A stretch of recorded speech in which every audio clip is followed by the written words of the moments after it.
There's no elegant way to say it. A damaged catalytic converter sounds like your car is hacking up a lung. It's not subtle either. You'll hear a metallic rattling, like shaking a coffee can full of pennies right under your feet. People call it the death rattle. The honeycomb structure inside the catalytic converter actually breaks apart. When that happens, chunks can bounce around in the exhaust system, making all kinds of racket, especially at startup or when you rev the engine. At first, you'll probably write it off as just another car noise. I get it. Modern cars are basically a rolling orchestra of unidentified sounds, but a catalytic converter issue stands out for being consistently jarring, and here's the kicker, embarrassingly loud. There's this misconception that a loud exhaust always means cool car guy. But if your car suddenly sounds like it's auditioning for Fast and Furious at a stoplight, and you didn't DIY it that way, you might have a problem worth $1,000. One painful point. Damaged catalytic converters can make you fail emissions tests, big time. A check engine light or service engine soon is basically your car's way of sending you a breakup text, complete with code P420. That's right, it's never a good sign.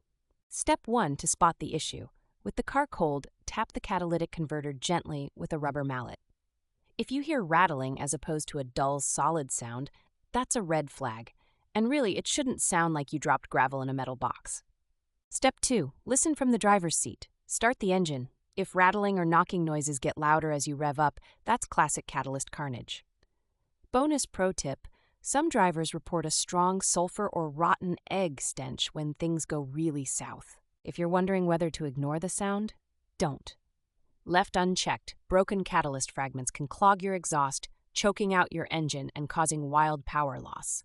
Worst case scenario, you're on the highway and your car suddenly can't accelerate past 35 miles per hour. Pain point alert.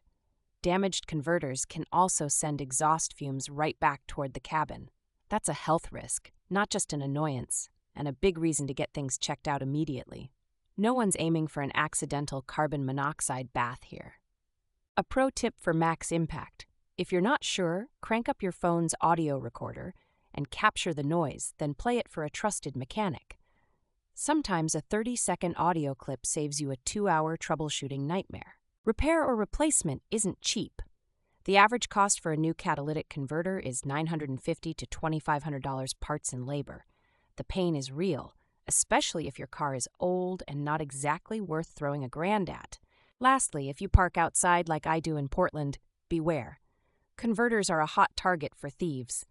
If yours suddenly gets a lot louder overnight and you notice cleaner pipe cuts underneath, someone may have literally made off with your converter for scrap. If you take away just one thing, let it be this. Weird sounds are your car's way of waving a red flag. It's annoying, sure, but ignoring a damaged catalytic converter rarely ends with, "It got better on its own." Trust me, address it now. Thank yourself later.